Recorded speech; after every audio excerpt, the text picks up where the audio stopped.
Hello viewers, today we are going to see about how to draw the DC load line for a transistor, and we have to fix the Q point. Basically it's a problem given in 12th standard.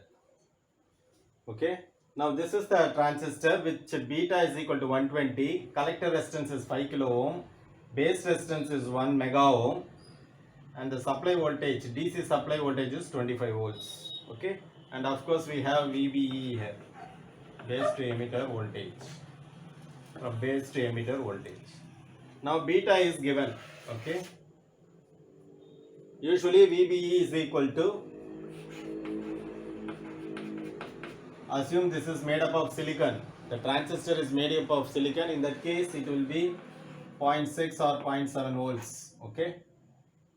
But in this case, we assume VBE equal to 0 volts. That means this drop plus this drop. That means this is IB current.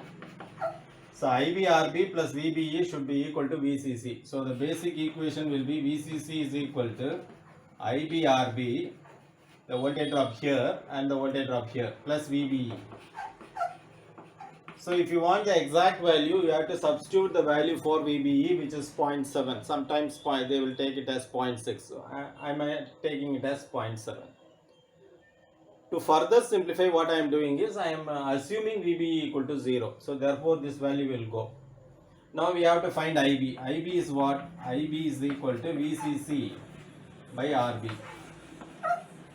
Now what is VCC? 25. By RB is 1 mega ohm. 1 mega ohm. That is 25.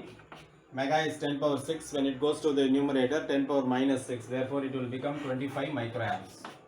Now we got the value for IB, base current.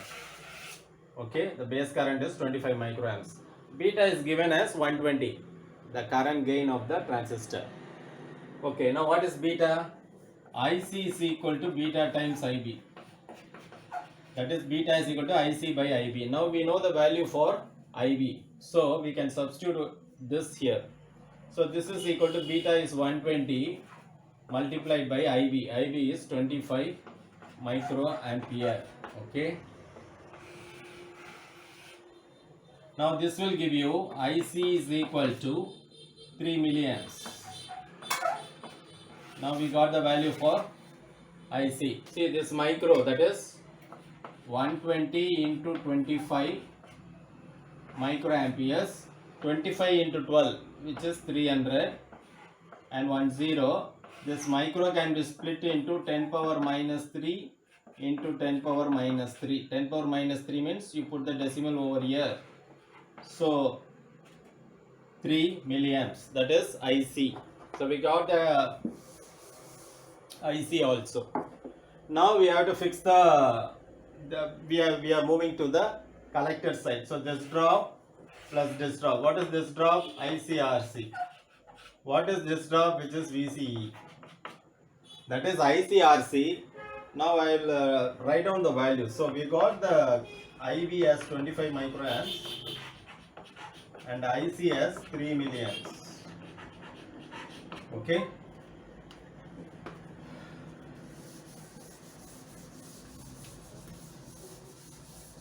Now come to the collector side. So this drop plus this drop should give you 25 volts by Kirchhoff's voltage law. So therefore ICRC plus this drop I call it as VCE. VCE should give you 25 volts. Okay. Now IC we got the answer, which is 3 milliamps. 3 milli into RC. RC is 5K plus VCE is equal to 25. Now milli and kilo gets cancelled. 5 3s are 15. Therefore VCE is equal to 25 minus 15, which is equal to 10 volts. So the Q point is, to fix the Q point, VCE is 10 volts and IC is 3 milliamps. So this is quotient point. Okay. Now the Q point we know, so I am writing this Q point here. So Q point is VCE 10 volts and IC is 3 milliamps. So if I write like this, it is understood that the first term is IC and the second term is current, collector current. So anyway, I will write it as VCE and this term as IC. Now we have got the Q point value. Q point is called as quotient point. Quotient. Now we have to find the maximum and minimum limits. That means first we will write the general equation. So VCC is equal to ICRC plus VCE. Okay. So when we talk about transistor, either what is the worst case of a transistor? A transistor can be an open circuit or transistor can be a short circuit. Okay. Suppose if you assume the transistor is open here, basically this transistor can be, so this is open, it can be equated to a switch. Assume the switch is open.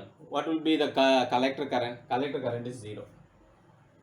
Collector current will not flow. So IC is 0. So when IC is equal, that is IC is equal to 0 milliamps in this case. So this is worst case. That is, I told you two cases. Two worst case. One is saturation or other one is cutoff. Open circuit or short circuit. So we have to go to, if we know the two extremes, then we can operate the transistor between these two limits. Okay. So life also has two extremes, birth and death. In between that we have life. Okay. Right. So that when IC is equal to 0 milliamps, so this term will go. So VCC is equal to VCE. This is 1 point. So we got 1 point for drawing the load line, which is VCC is equal to VCE. This is 1 point.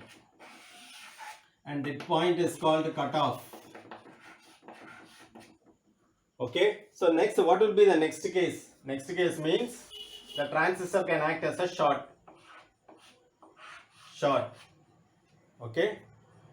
So if the transistor collector and emitter is getting short circuited, that's how we imagine. That should be the worst case for a transistor. If that is the case, the 0 will appear here, 0 volts. Now what is the voltage drop between these two? That is VCE is equal to 0. This term is 0. Okay. So now VCE is equal because this is short, so this potential and this potential is same, 0 volts, 0 volts.